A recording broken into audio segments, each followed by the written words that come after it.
All right, so this one is without, so we're gonna implement a type. It's the same as the Lodash without function. I think this is also in Ramda.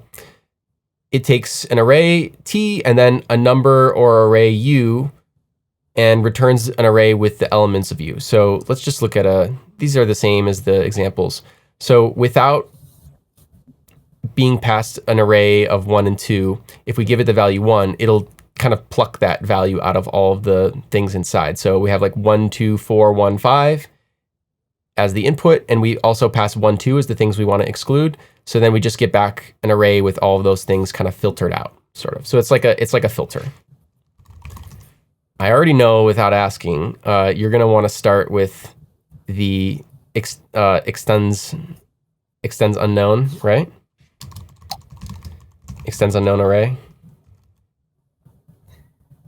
But then the other one, I guess, could. Yeah. Extends. It could either be an individual value or. No, it's always got to be an array. First example is not an array. Oh, you're right. One. Okay, I'm sorry. I don't know if that makes sense to do unknown and then unknown array, but yeah, seems fine. And so is this like double recursion, I guess? Sort of. I have to. Here, how about this?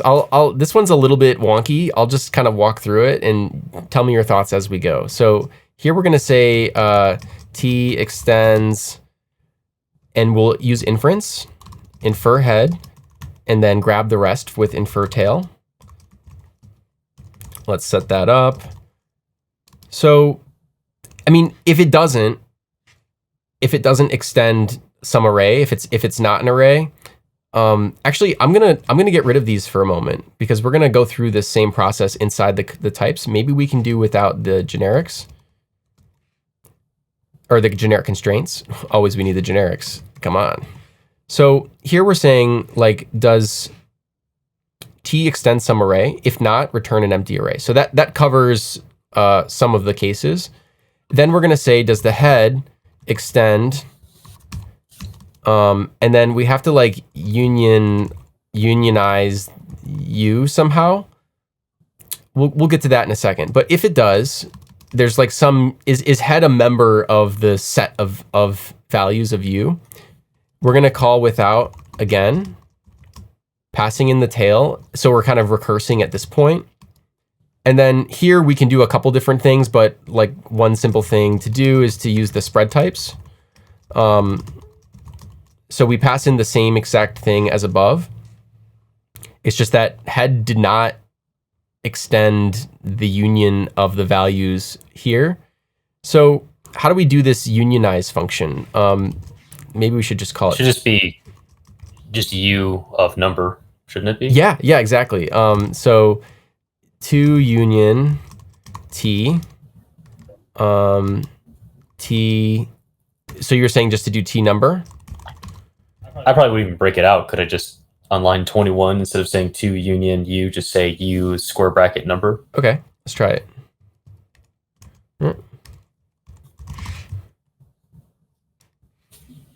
So, oh, but it might be a that only works if it's a yeah, we hit the problem of this case. I think it would. So if we fudge this a little bit, now it would function. We would be able to put a constraint on U. So the unionized thing in this case, to union or whatever, we'll just say like, does T extend the unknown array? If it does, then do that. Otherwise, grab T directly. I think extends.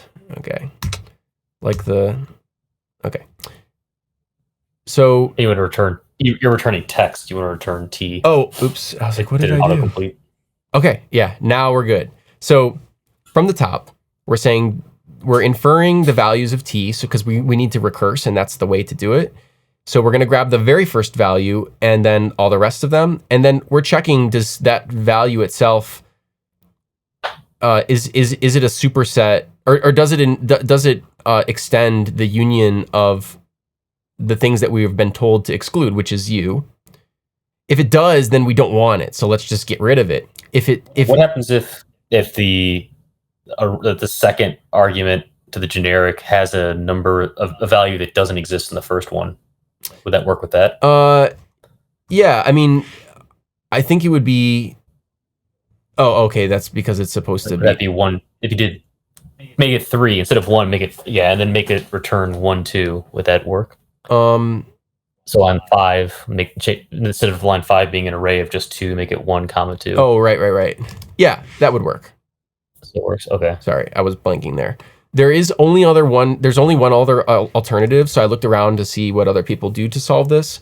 They do this, and we were talking about this in a previous challenge, Aaron, you and I, but this is a kind of way to store stuff, and I don't like it. You said you didn't like it either. It suggests to me, like, if I was to see this type out in the wild, like, I could theoretically want to pass a third argument to without. It shouldn't work that way, but just broadly, how this one functions is it's the same. If I was going to do that, I would probably put like an underscore or something. Yeah, like you can name it like just whatever. Don't saying it's private. Yeah. Right. So it's returning, it's defaulting it to an empty array, and then it's kind of like passing that up. So every time it passes in tail and u, but it's kind of building up that accumulator. I named it ACC because it's like it looks like a accumulator from a reduce function.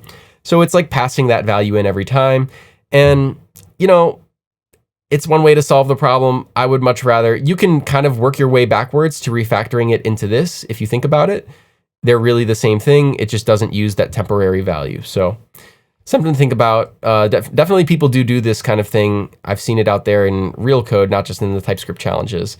But if you can avoid it, I think it's always good to avoid it.